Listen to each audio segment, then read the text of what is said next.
Hello, welcome to Civil Discourse. I'm Marilyn Brown. And I'm Jayme and today we're talking about a couple of things. The first being the alt-right movement. Um, yeah, I just what are your feelings? For me, it feels like I know it's been a movement that's not new, but it kind of feels like as soon as Trump won, all of a sudden there was this emergence or growth or just people taking it seriously maybe, or I don't know what the shift was from it not being anything anyone really talked about to being a thing that everyone's talking about and kind of trying to label and figure out. Mm-hmm. Mm-hmm.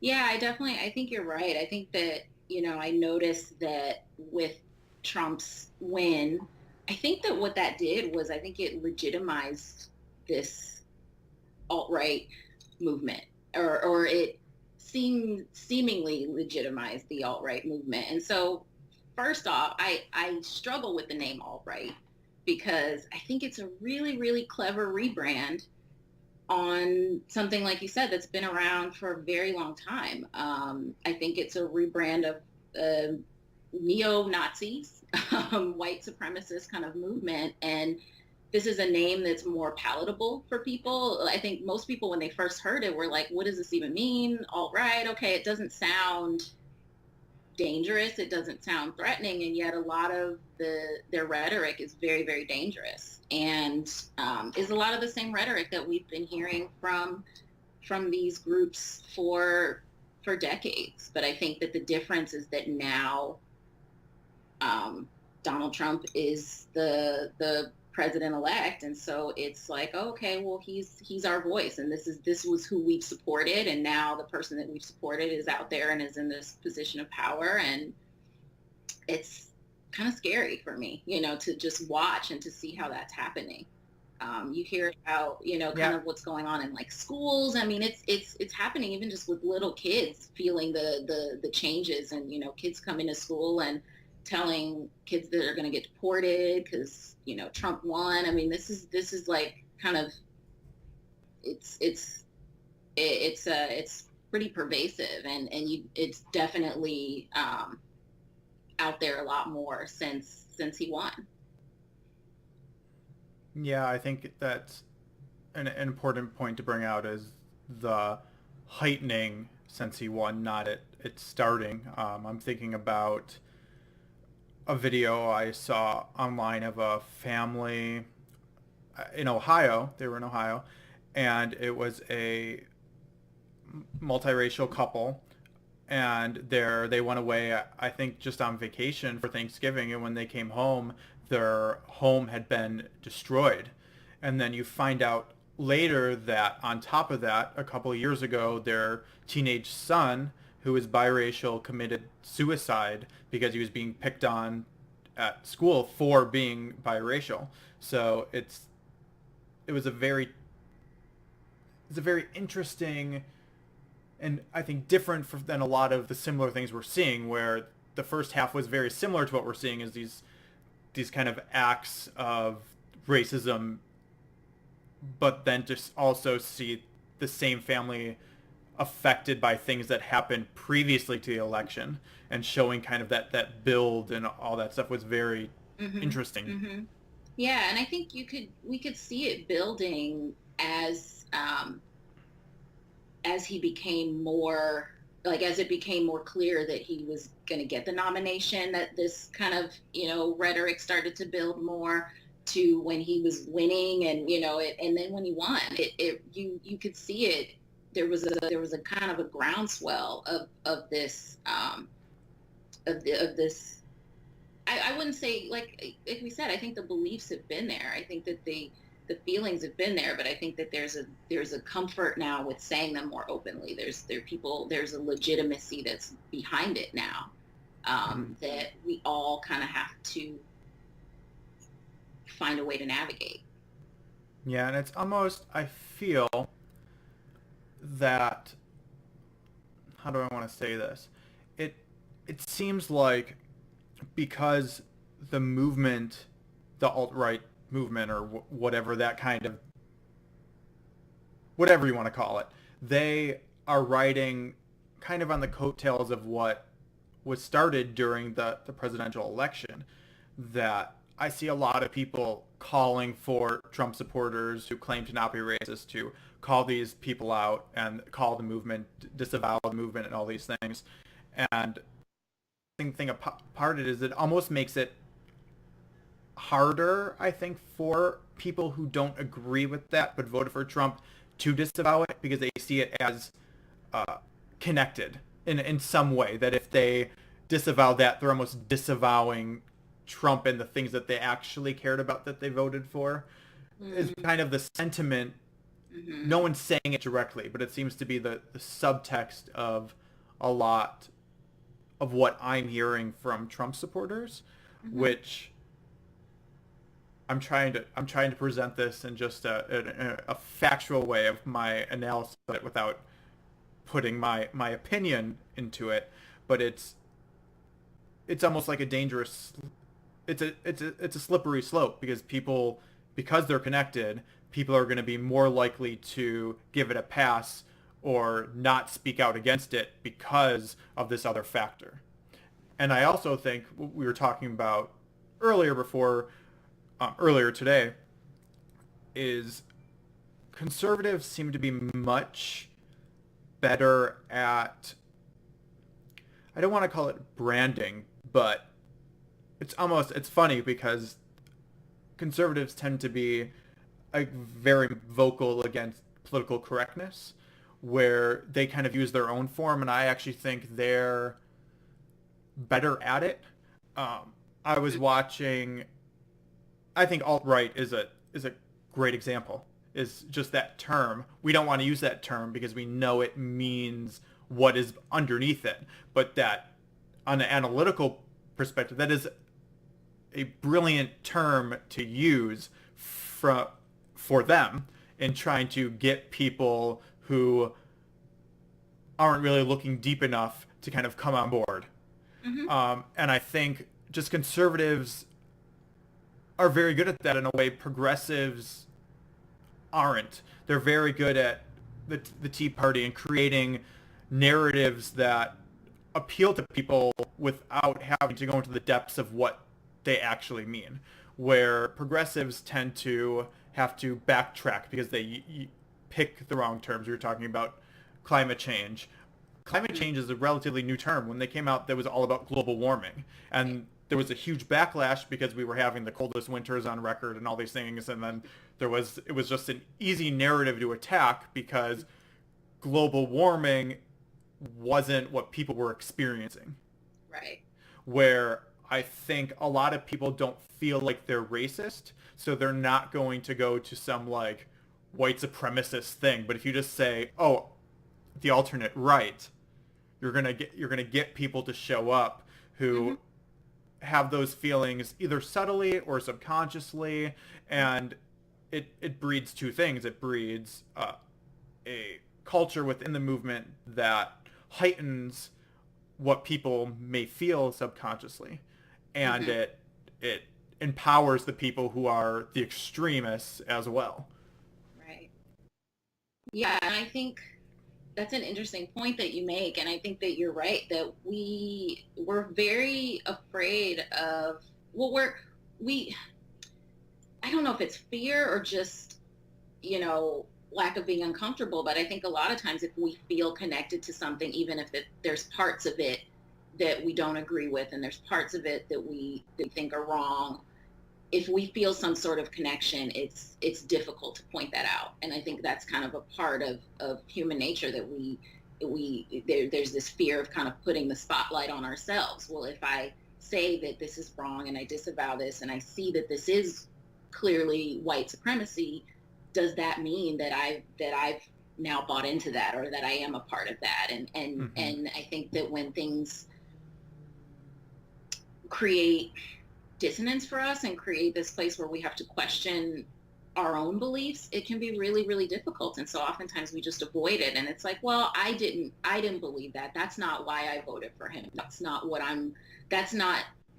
Those aren't my beliefs. And so it's okay, or it's not okay, but it's not my place to speak on it. Mm-hmm. And so I don't even think that people necessarily think that it's right, but at the same time, I think that people don't feel like they have a um, a responsibility to say anything about it.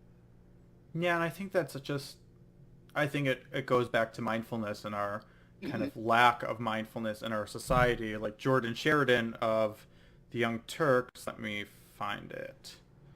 Was he interviewing? I'm going to pull it up. He was interviewing Nathan D'Amigo. Mm-hmm. Um, yeah, who is part of the alt-right movement. He's a leader in the alt-right movement.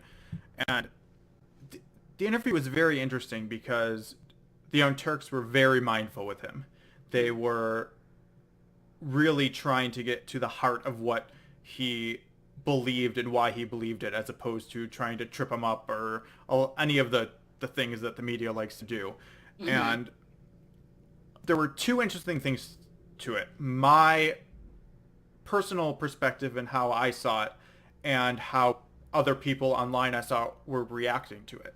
And basically, what he said was nothing he said factually I disagreed with.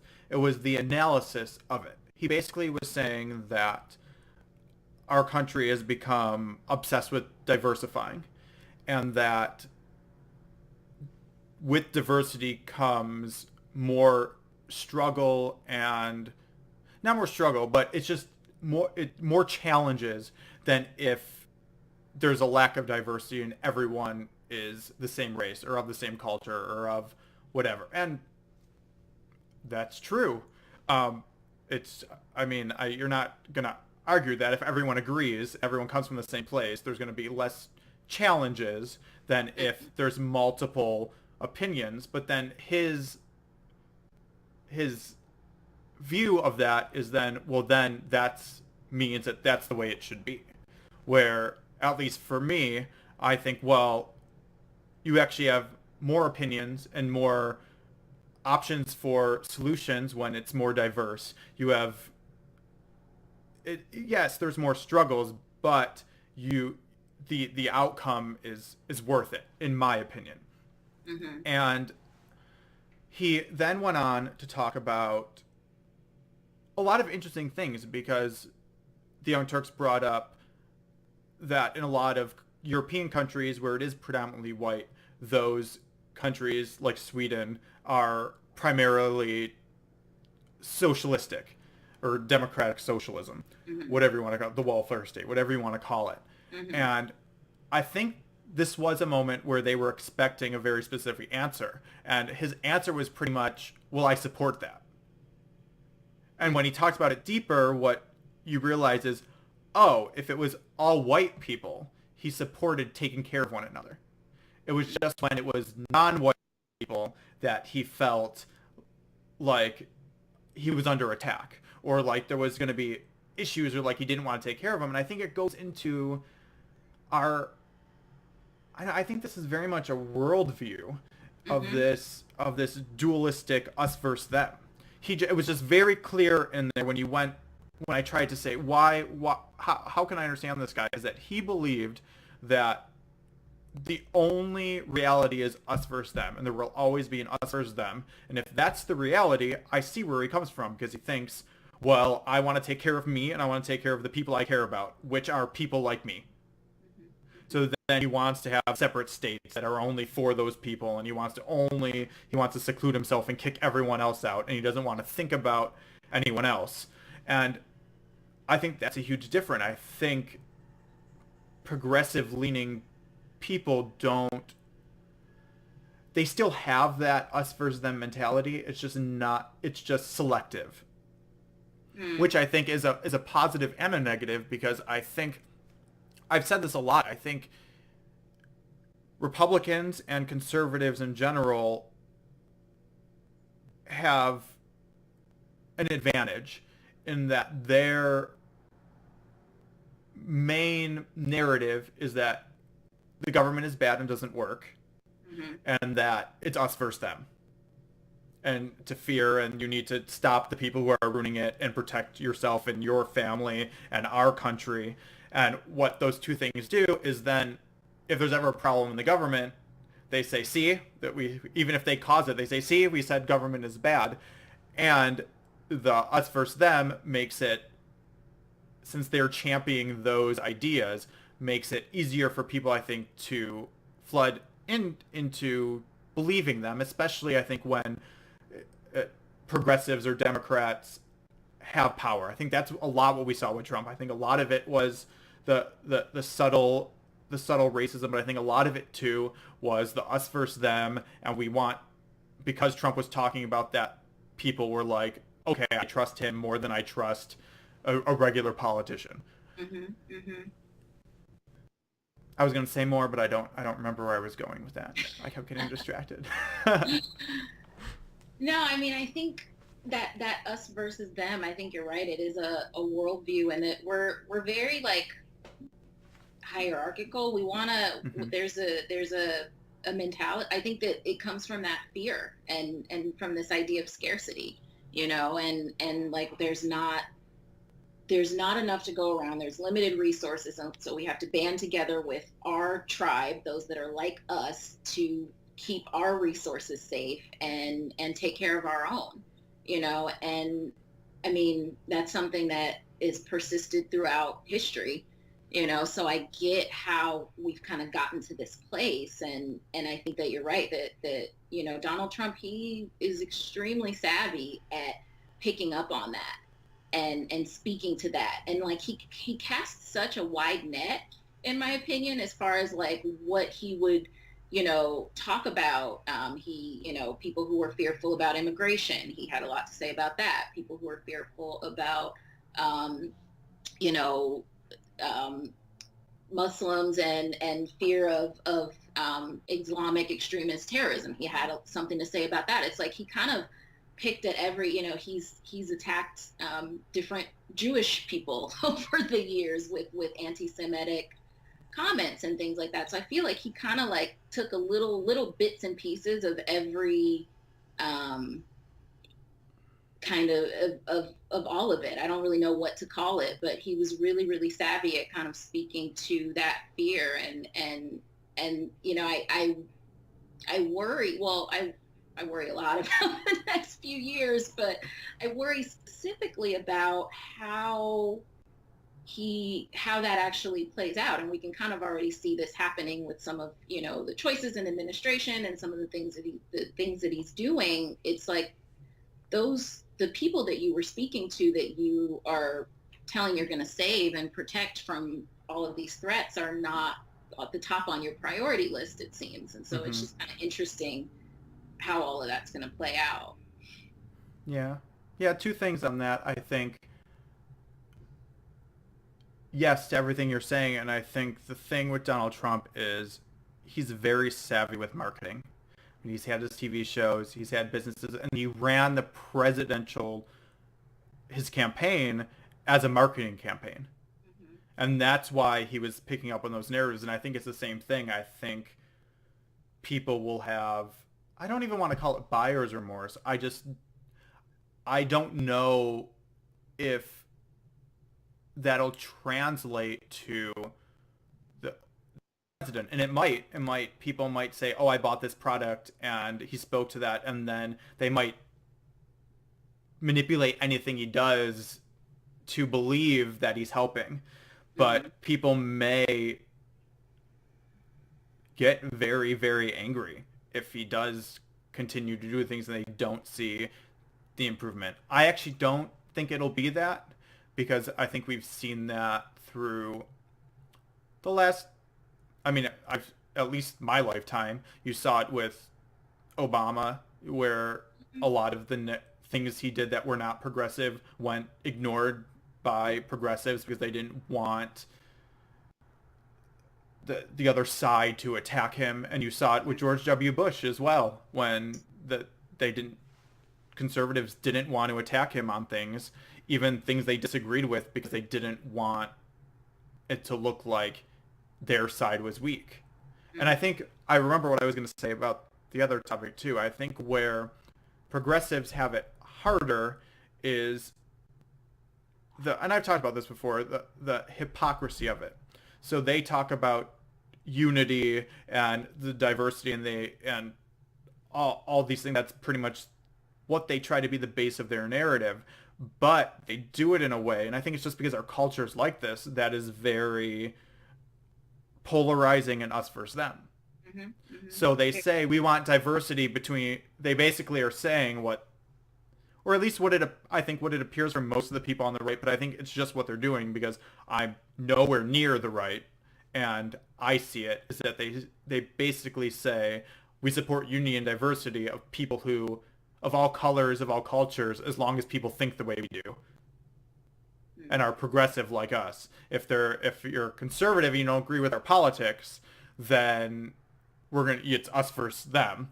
But Mhm. everyone else, it's about unity.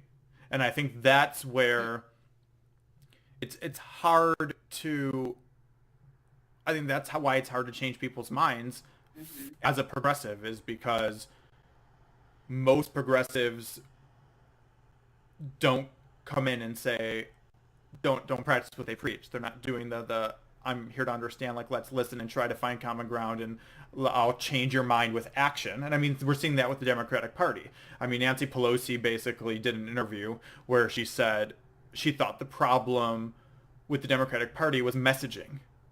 Mhm. And it's not the problem with the Democratic Party. The problem with the Democratic Party is that people love the messaging. The problem is that their actions don't match up That's to the the message. messaging, but it's also what the vast majority of supporters are doing. And it's not just Democrats. I mean, in the Green Party, I see it all the time as well, is this kind of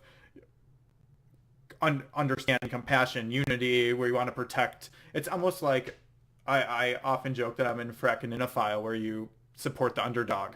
And and as I've been doing more political commentary, I've stopped using that term because I'm like, no, that's what the Democratic Party and a lot of liberals and progressives are. They get focused on, well, who's the underdog? I'm going to champion them. And then they disregard everybody else. Mhm. Or they almost make like a tier structure of who's the most oppressed. And then people who are least oppressed, they they only care about it within the hierarchy of it, and they kind of Right. pick like, well, this group deserves more compassion and understanding than this group because this group has it harder or whatever, and they're not. And yes, if a Right. group is more oppressed, they're going to need more time, more focus, more help. But it doesn't mean that you disregard what other people are The needs feeling of the because other. it's Right. just not it's not I know I get a lot of backlash from people who when I say things like this because they think, well, why do I have to give time and attention to people who are oppressing me? And for me, at least my outlook is it's not about that. It's about if you truly want to change things, you have to understand what the problem is, and the problem is not it's not the labels. It's not racism. It's not sexism. It's not homophobia. These are not the problems. The problems are deeper than that. Those are symptoms of things that are actually those are the symptoms of what the problems are. And as long as we focus on those, yeah, we've seen in hundreds of years, we've seen slow progress. But the Mhm. real solutions, and we'd be moving, in my opinion, much quicker if we were having the serious conversations and looking at the real root of the problems as opposed to it being the surface symptoms that we're always focused on. Mhm. Mhm.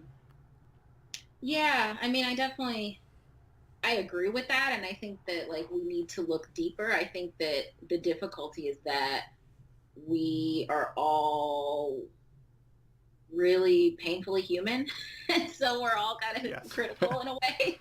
And we struggle with that. And so it's Hmm. really hard to like let our guard down and be willing to do that, and especially in the midst of being fearful and feeling oppressed and feeling, kind of like we're moving into the unknown. It's like the thing that we really, really need to do has become even that much more difficult to Yeah. do at this point.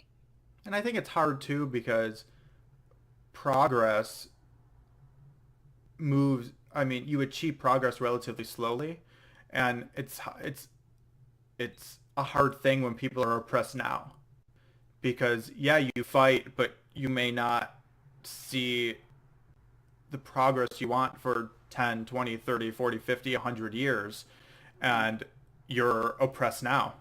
So it's it's a hard it's it's a hard thing to tell someone like, yeah, be understanding, be open, and maybe in 50 or 100 years things will get better, or because it's, I mean, it needs to be for that to take hold.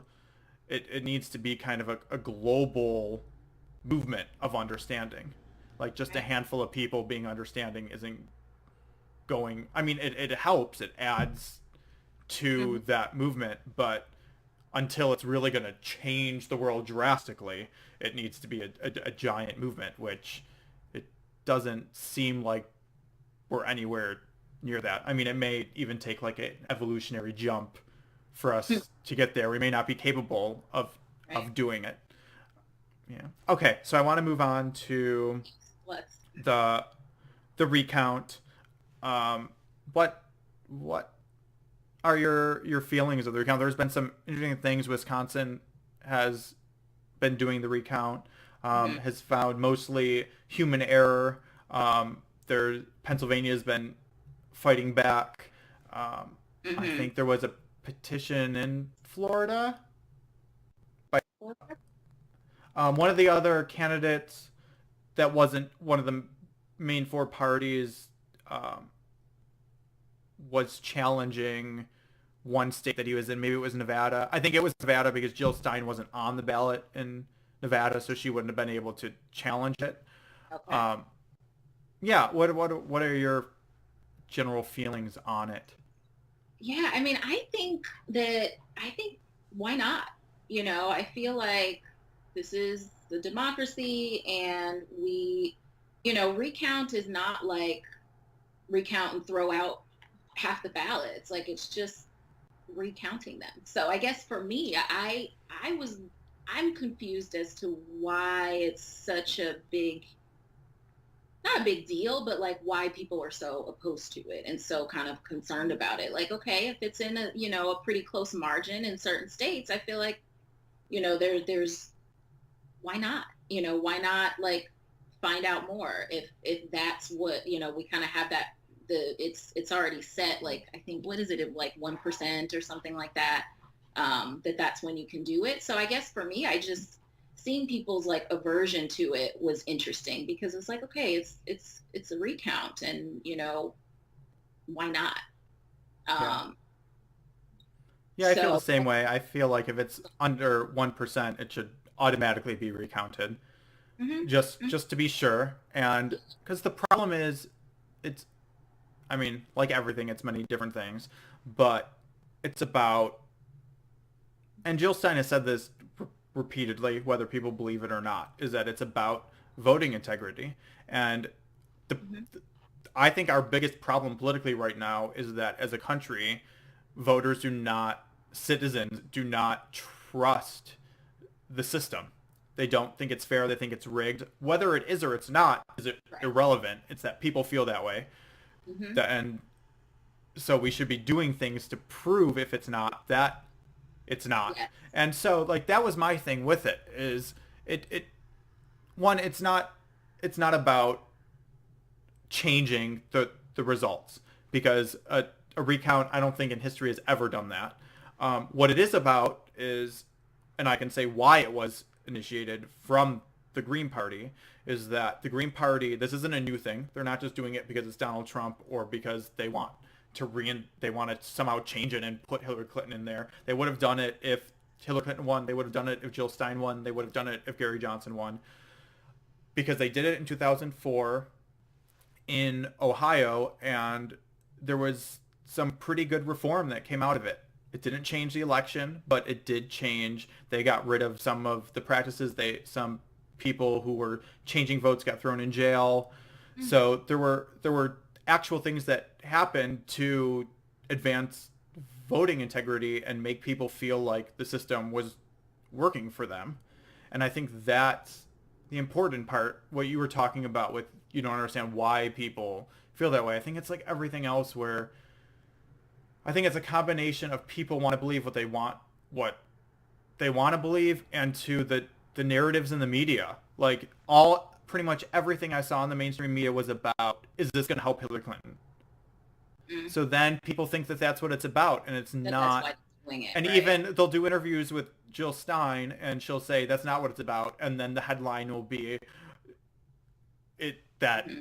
oh, will this help Hillary Clinton, or it doesn't look like it could possibly help Hillary. Like still about the two main Right. candidates, and then they'll put in stuff about Trump trying to stop it in Pennsylvania and different things. It's just the way it's presented, and then people think, because there was a lot of backlash between very very progressive Democrats, Greens.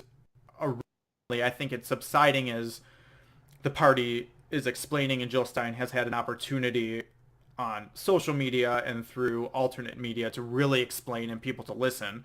Mm-hmm. But a lot of people had the same thing because they thought, oh, this is helping Hillary Clinton. And there were things with because it was an open donations, there came big donations from Hillary Clinton people Mm, and right. from her supporters, from her backers. And there were even some party leaders who commented about how they shouldn't have taken that money. And I mean, I get it, but it's also, if for the Green Party, in my opinion, and for third parties in general, if you think you're going to grow a party by just being insular and never working with anyone else, you just give up.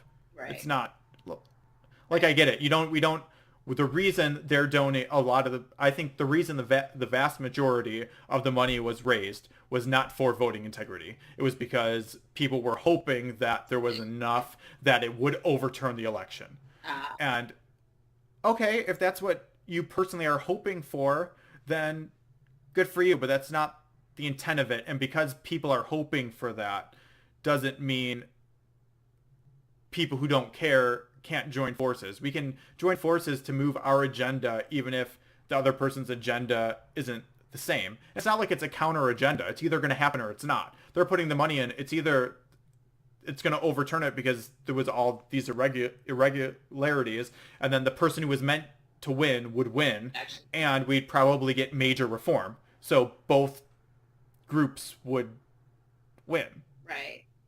And then the other thing is it is interesting, the cognitive dissonance too, because even on the conservative side, I was hearing a lot of, well, it's just ridiculous because it was rigged in favor of Hillary Clinton and she still lost, so Trump was going to get even more votes. And I'm like, yeah, but okay, so if you believe that, wouldn't you want to know that? Right. Wouldn't you Yeah. want to make a It system extra. where you can't rig it? Right. Like even if she was trying to rig it in her favor, like it would show that if they switched votes or if they didn't count them all or if something was wrong with the computers. Like that's the only way they're yes, there's like intimidation and other things they do, but that you're going to actually be able to change through a recount. Right. It's like every side would it's not I don't see sides in it. You can make it about your different what you specifically want, but everyone benefits from the recount, in From the my opinion. information.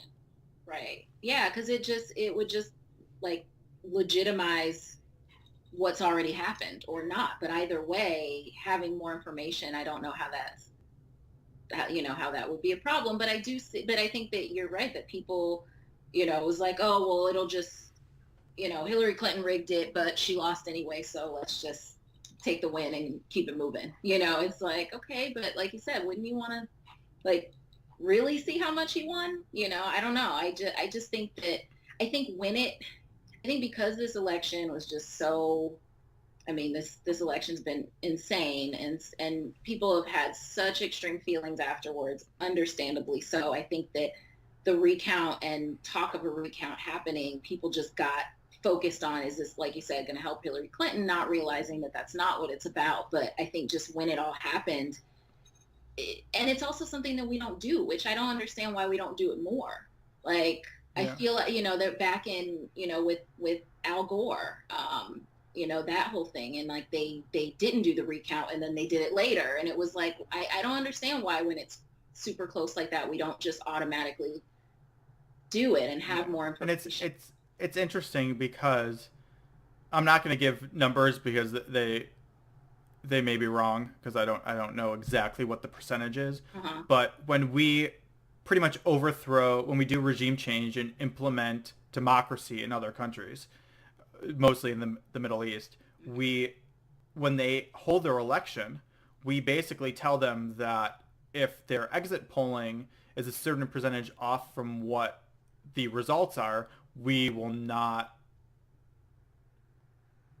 not accept those results. We will not recognize that as a democratically elected official. Right. And it's like we don't do that to ourselves. Right. Right. Like our exit polls are like way off every time. Every time. It's like crazy. Yeah. So we have much more stringent standards in these other countries for how they run their democracy than how we actually run ours. And That's I think it's also, I think it would have been different if it would came from one of the main parties, because I've watched a lot of the mainstream media interviews with Jill Stein, and the interesting thing is what seems to be the question that they ask in 30 million different ways over and over again is like, well, what are you really trying to do? What's the real goal of this? And it's just, I think we've gotten so used to the two main parties being this, they're saying one thing, but it's always about something else.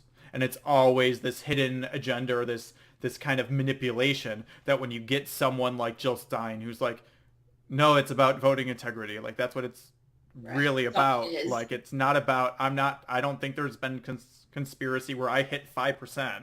I don't think that Trump didn't win. I don't think like all these things. And they're like, well, what do you really want? What are you Mm-hmm. really trying to do?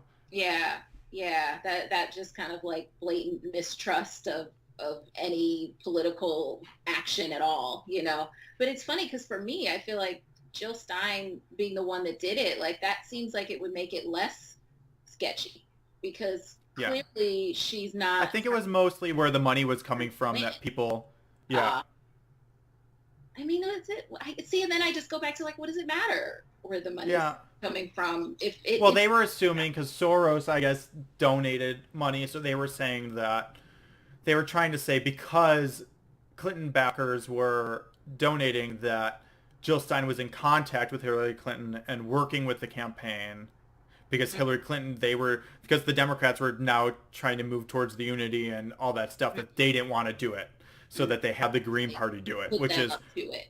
I mean, I think for anyone who believes that, I mean, I've worked with the Jill Stein campaign. I've worked in the Green Party. There is nothing we would have loved more than to actually have Hillary Clinton reach out to us and like want to help us achieve our goals. Mm-hmm. Um, but no, even when Hillary Clinton or whoever it was from the Hillary Clinton campaign said, "Oh, we're going to be working with, we support this and we'll be working with them," like that. No, all they meant is that they are saying that they support it. Like it's cool. We They're never got just a like, call. They it's all never right. like, Yeah. yeah, that's all it I was. was I mean, I wondering wish what they that would have like. funded it, and then we wouldn't have to get all those people to donate it because they could have just funded it. But Right. Right. Yeah, I was wondering when they said, "Oh, we support it." Like, what did that mean? So, nothing. yeah. Okay, well, this was great. Yes. Some, I know we have to find a lighter, nice topics to insert sometimes. Yeah.